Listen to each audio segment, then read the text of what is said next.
যশোদার নয়ন মনি নন্দের দুলাল, ব্রজের রাখাল তুমি সুন্দর গোপাল, তুমি সুন্দর গোপাল।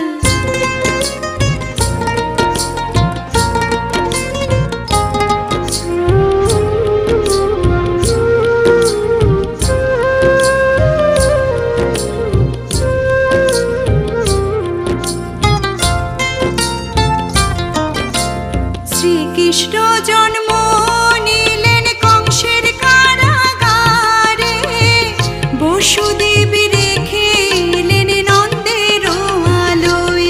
দেখো